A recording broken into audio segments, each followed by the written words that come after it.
labor hard, work hard mentality. They're tough on you, but they just love football. You grew up there. Tell me about Philadelphia football.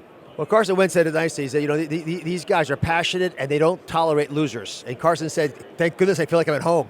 Yeah. So the city is a working class city. It's tough. After I grew up, I went to college in Boston, so I know a lot about the Patriots culture.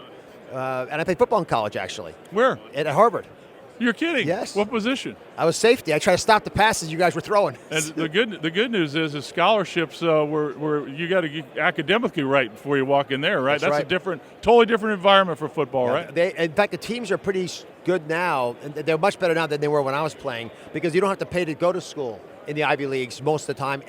As long as you can't afford it, you can go there. So great athletes who could normally go to state schools can now go to any school they want in the Ivies because they probably don't have to pay much for it. You know, you're one of those guys. I mean, it's one thing to be famous, Dr. Oz. It's one thing to enjoy that, but it's what you do with that opportunity to influence people, and you've been that guy. It's been fun to watch. Well, let me offer some insights on how that happened. So my wife went to theology school at Columbia.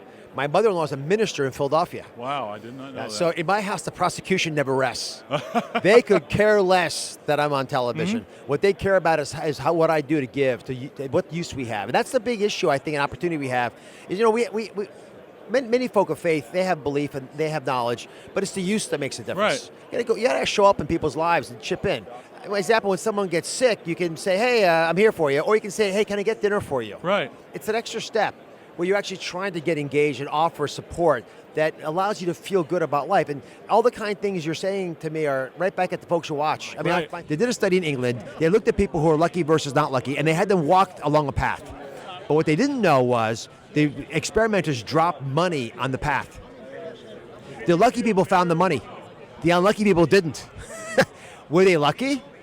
I don't know. The money was there. Yeah. Anyone could have found it. Lucky people were alert, looking, finding, taking advantage of that small little opportunity that wasn't so small. Dreamers are people who continue to dream high and continue to have a large vision. What do you want to do? What are some of the things you haven't done you like to do?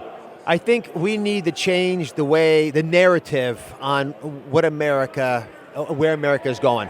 And I want to chip in on that. I want to help folks who are struggling now, trying to envision what our nation is going to be able to be, the leadership role we have to play around the world. And the show's in 100 countries, so I get to travel a lot. The world needs us. We got to lead them the right way.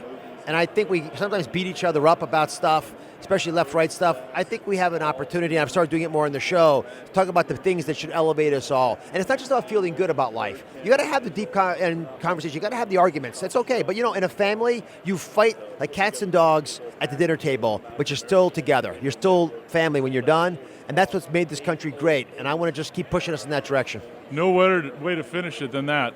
Dr. Oz, congratulations on your 1500th. Rome, was a real pleasure. Thanks God for bless coming you. on Sold Out. God bless you.